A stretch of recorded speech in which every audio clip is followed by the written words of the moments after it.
प्यारे छात्रों, आप सभी का स्वागत है स्टडी सेंटर चैनल में। आज हम आप सभी को दिखाने जा रहे हैं कि कैसे हम जो वर्ल्ड हिस्ट्री है उस वर्ल्ड हिस्ट्री को आज से वर्ल्ड हिस्ट्री का लेक्चर चालू करेंगे, जिसमें हम धीरे धीरे ये समझेंगे कि किस समय किस घटना के पश्चात एक दूसरी घटना हुई, उसके बाद पश्चात एक दूसरी घटना हुई। धीरे धीरे कैसे सब घटना एक दूसरे से किसी न किसी प्रकार से जुड़ी हुई है, इस चीज को हम आज इस लेक्चर में पढ़ेंगे। और फिर आगे चलकर इन सभी टॉपिकों पे अलग अलग हमारा वीडियो आएगा। तो शुरुआत करते हैं। इतिहास में हम पीछे चलेंगे तो सबसे पहले आज से 20-25 लाख साल पहले हम देखेंगे कि पूरा पाषाण काल चालू हुआ, जो कि 20-25 लाख साल पहले से लेकर 12,000 साल पहले तक के समय को पूरा पाषाण काल कहा जाता है। इसमें बहुत सारे खोज हुए, लेकिन इसमें मुख्य रूप से पत्थर से मनुष्यों ने हथियार बनाना सीखा।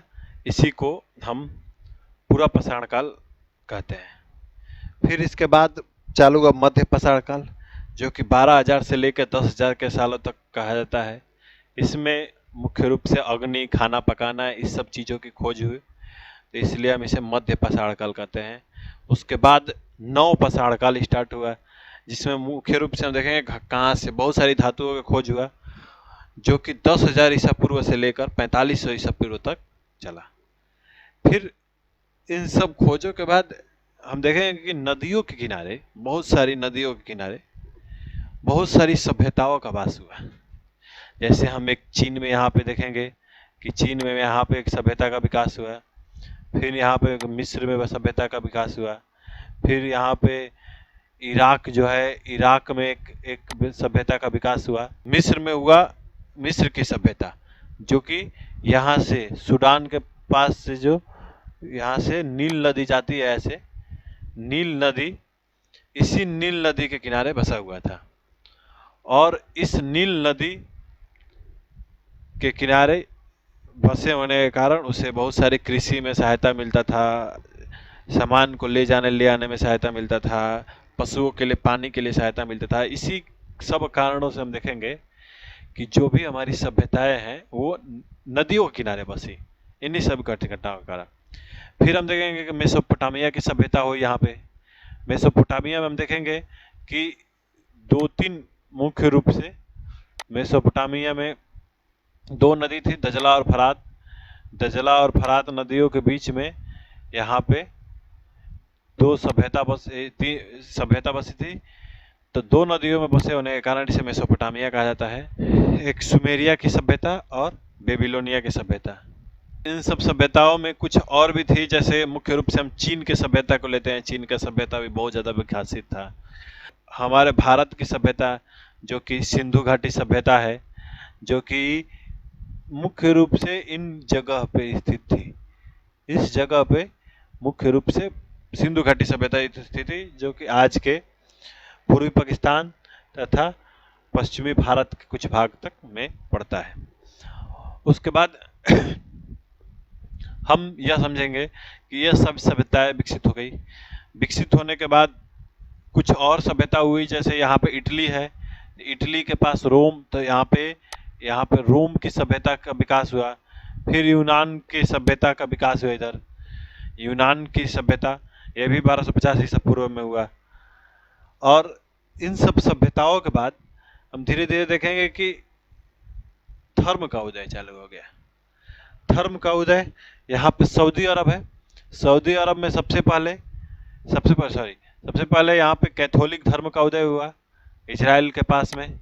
और फिर ईसाई धर्म का पहली शताब्दी के करीब में उदय हुआ, पूरा यूरोप मान सकते हैं इसको।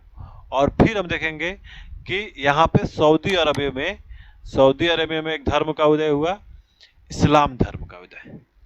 इन सब धर्मों के कारण धीरे धीरे हम देखेंगे कि धीरे धीरे कुछ साम्राज्य बनने चालू हुए, जिसमें यहाँ पे यूरोप, अफ्रीका, यहाँ से लेकर के और ये भाग पूरा, ये ऐसे कुछ था।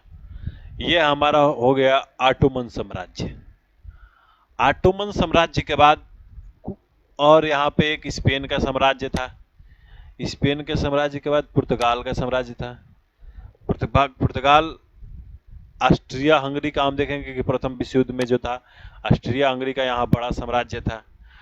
ऑस्ट्रिया हंगरी के बाद ये रहा हमारा इंग्लैंड। इंग्लैंड का भी बहुत बड़ा साम्राज्य था। और रोमन साम्राज्य था यहाँ पे, रोमन साम्राज्य प्रसा का साम्राज्य था यहाँ पे, जो कि प्रसा का साम्राज्य हम देखेंगे कि बाद में जर्मनी उसी से निर्माण होता है। और रूस का साम्राज्य, ये पूरा विशाल, या यहाँ से पोलैंड वगैरह लेकर सारा रूस का साम्राज्य था, रूस के साम्राज्य था। और जापान का साम्राज्य, जापान, यहाँ पे जापान था, जापान का अपना एक अलग साम्राज्य था। चीन का भी था। इन सभी जगहों पे अपना अपना साम्राज्य था। फिर जैसे इस साम्राज्य से धीरे धीरे मनुष्यों ने, सब साम्राज्य धीरे धीरे विकसित होने लगे। साम्राज्य के बाद देखेंगे कि हम 14वीं से 17वीं सदी, 6वीं सदी में तो इस्लाम धर्म का उदय हुआ था। उसके बाद 14वीं से 17वीं सदी तक, 14वीं से 17वीं सदी तक पुनर्जागरण हुआ, जिसमें धर्म सुधार आंदोलन, वाणिज्यिक क्रांति, ये सब बहुत सारे आंदोलन हुए। मुख्य रूप से धर्म को सुधारा गया। उसके बाद 1650 से लेकर 1780 तक प्रबोधन का समय माना जाता है। मुख्य रूप से यहाँ पे ऑटोमन साम्राज्य था। यूनान में, यूनान की जो सभ्यता थी, यूनान की सभ्यता में एक जगह था जिसे कहा गया कुस्तुनतुनिया। कुस्तुनतुनिया पर ऑटोमन साम्राज्य का आक्रमण हो गया, जिससे कुस्तुनतुनिया के कुछ विद्वान इटली, फ्रांस, इंग्लैंड, इन सभी जगहों पे चले गए और वहां पे एक समाज का विस्तार हुआ, उद्भव हुआ। चूंकि कुस्तुनतुनिया से कुछ विद्वान गए थे, इसीलिए धीरे धीरे हम देखेंगे यहाँ पे कि पुनर्जागरण हुआ। फिर प्रबोधन, कहीं कहीं प्रबोधन को पुनर्जागरण में ले लिया जाता है, लेकिन प्रबोधन हम उस चीज को देखते हैं जो कि हमें ज्ञान प्राप्त हुआ है, उस ज्ञान को विज्ञान के साथ जोड़ना, इसी को प्रबोधन कहते हैं। प्रयोग करना, परीक्षण करना, ये सभी क्रियाएं हमारे प्रबोधन के अंदर आती हैं। प्रबोधन के बाद हम देखेंगे कि कैसे इंग्लैंड में क्रांति होती है। इंग्लैंड की गौरवपूर्ण क्रांति भी कहते हैं, उसे रक्तविहीन क्रांति भी कहते हैं, जो 1688 ईस्वी में हुई थी, जिसमें कि कोई भी जान मान का हानि नहीं हुआ था, इसलिए इसे गौरवपूर्ण क्रांति कहते हैं। ज़्यादा हम इसे डीपली में नहीं जाएंगे, आगे सभी को एक एक लेक्चर में हम क्लियर करेंगे। उसके बाद इंग्लैंड की क्रांति के बाद अमेरिका की क्रांति हुई 1775 में। अमेरिका में ब्रिटेन के 13 उपनिवेश थे। 13 पे यहाँ पे साइड में जो है, यहाँ से साइड में इधर की साइड जो है, इधर अमेरिका है, जो कि अमेरिका में क्रांति हुई। और अमेरिका की क्रांति के बाद हम देखेंगे कि फ्रांस में क्रांति हुई 1789 1799 में। सबसे रोचक क्रांति मानी जाती है फ्रांस की क्रांति। फ्रांस की क्रांति, बहुत सारे उतार चढ़ाव हम देखेंगे फ्रांस की क्रांति में। तो फ्रांस की क्रांति हुई। फ्रांस की क्रांति से नेपोलियन बोनापार्ट, जो कि हार गया, नेपोलियन बोनापार्ट के हारने के बाद हम देखेंगे कि इटली में एकीकरण स्टार्ट हुआ। 1815 से लेकर 1870 तक बहुत सारे नेता जो थे यहाँ पे इटली को एकीकृत किए। इटली 4 साम्राज्यों में बटा था, छोड़िए इसको बाद में हम डिस्कस करेंगे। उसके बाद यहाँ पे जर्मनी जो था, जर्मनी पहले 300 अलग अलग रियासतें थी। तो नेपोलियन बोनापार्ट ने आक्रमण कर करके इन सबको 39 में मिला दिया था। चूंकि धर्म, भाषा के आधार पर ये सभी एक ही थी, इसीलिए बाद में ये लोग सोचे कि हम लोग एक हो जाएं, और फिर ऑस्ट्रिया हंगरी और इनके बीच युद्ध होता है। तो जर्मनी में हम देखेंगे कि जर्मनी का एकीकरण हो गया। जर्मनी के एकीकरण के बाद देखेंगे उसी समय अमेरिका में सिविल वार लड़ा जा रहा था। सिविल वॉर दास प्रथा के खिलाफ थी, जो कि अब्राहम लिंकन के समय था। 12 अप्रैल 1861 से लेकर 9 अप्रैल 1865 तक सिविल वॉर लड़ा गया। सिविल वॉर के बाद हम देखेंगे कि प्रथम विश्व युद्ध चालू हुआ। प्रथम विश्व युद्ध चालू होने का कारण यही था कि धीरे धीरे सभी देशों में राष्ट्रीयता की भावना, राष्ट्रवाद की का उत्पन्न होने लगा। राष्ट्रवाद उत्पन्न होने के कारण सभी देश की सैनिक को पर ज्यादा विकास पर ध्यान दिया जाने लगा, और इसी के साथ जो यहाँ पे सारे देश थे वो संधि करने लगे एक दूसरे से। जर्मनी बीच में था, तो जर्मनी, ऑस्ट्रिया हंगरी और इटली मिलाकर एक पावर बना। फिर इंग्लैंड, फ्रांस, रूस मिलकर एक अलग अपना संधि किए, एक मित्र राष्ट्र, एक ध्रुवी राष्ट्र। ध्रुवी राष्ट्र बीच वाले को मित्र राष्ट्र, जो कि रूस, फ्रांस और इंग्लैंड वाले ने किए थे। और भी बहुत सारे देश बाद में इसमें जुड़ गए। जापान, भारत भी कह सकते हैं, अमेरिका, सब मित्र राष्ट्र में थे। तो फर्स्ट वर्ल्ड वार लड़ा गया। फर्स्ट वर्ल्ड वार 14 जुलाई 1914 से लेकर 11 नवंबर 1918 तक हुआ। प्रथम विश्व युद्ध के बाद जर्मनी में क्रांति हुई। क्यों? क्योंकि प्रथम विश्व युद्ध में हारा था जर्मनी और ऑस्ट्रिया हंगरी। इन सब के टुकड़े टुकड़े किए गए। जर्मनी के जो उपनिवेश थे, तो जर्मनी के जो उपनिवेश थे उस पर धीरे धीरे और सबने कब्जा किया, इसलिए फ्रांस, इंग्लैंड वाले ने आपस में बांट लिया। इसलिए हम देखेंगे कि इटली बाद में खफा हो गया, क्योंकि इटली था तो ध्रुवी राष्ट्र में, लेकिन सहायता किया था वह मित्र राष्ट्रों को बाद में चलकर। उसका अलग रीजन है, वो बाद में वर्ल्ड वार फर्स्ट में पढ़ेंगे। जर्मनी में क्रांति होती है।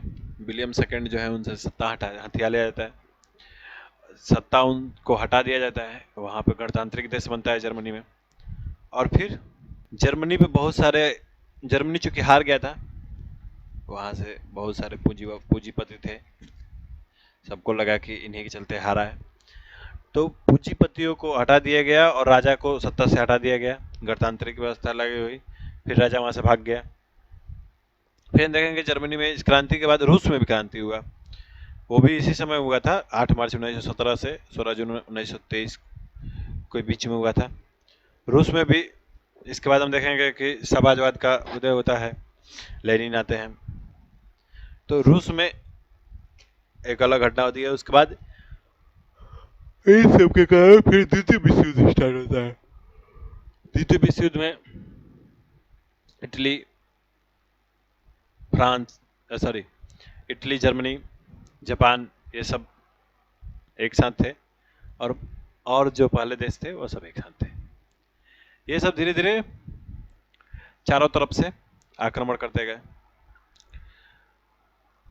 जर्मनी और इटली तो पहले हार गया, लेकिन फ्रांस बाद में हारा। वो हार नहीं मान रहा था। जब अमेरिका वाले ने इस पर नागासाकी और हिरोशिमा में बम गिराया, तब द्वितीय विश्व युद्ध 1945 में खत्म हुआ। यह विश्व युद्ध 1 सितंबर 1939 से 2 सितंबर 1945 को खत्म हुआ।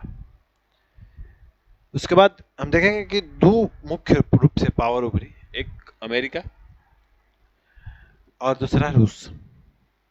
इन दोनों पावरों के बीच में कौन आगे है कौन आगे है, इसके बीच में एक रेस लगी, जिसके कारण हम देखेंगे कि शीत युद्ध स्टार्ट हुआ, जो कि 1947 से लेकर 1991 के बीच चला।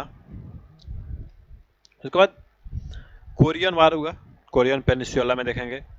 कोरियन वार ये रहा, कोरियन पेनिनसुला, जिसके बाद कोरियन वार के बाद ही साउथ कोरिया और नॉर्थ कोरिया दो द्वीप बना दिए गए, दो अलग अलग देश बना दिए गए, सॉरी। उसके बाद वियतनाम का वार होता है, जहाँ पर रहा वियतनाम, लाओस, ये सब इसके बीच याद होता है। ये भी 3 फ्रंट वार था। कुछ चीन इसमें आया, फिर देखेंगे फ्रांस वाले थे, फिर अमेरिका कूद गया, सबके विषय बीच में वार हुआ। फिर आज के समय हम देखेंगे जब से ट्रंप का कार्यकाल स्टार्ट हुआ 2014 में, तो चीन से एक ट्रेड वार के रूप में चल रहा है। अफगानिस्तान में भी वार हुआ, बहुत सारे वार हुए, बाद में वार का एक चैप्टर लिया जाएगा। इस तरह हम पूरे द्वितीय विश्व युद्ध से लेकर पूरा सभी चीज़ का एक पृष्ठभूमि तैयार करते हैं।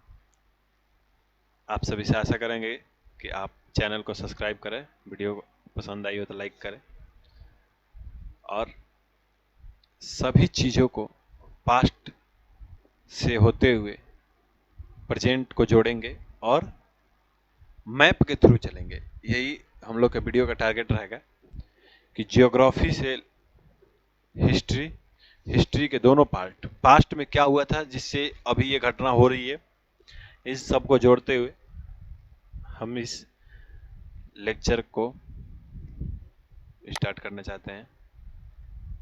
धन्यवाद। जय हिंद।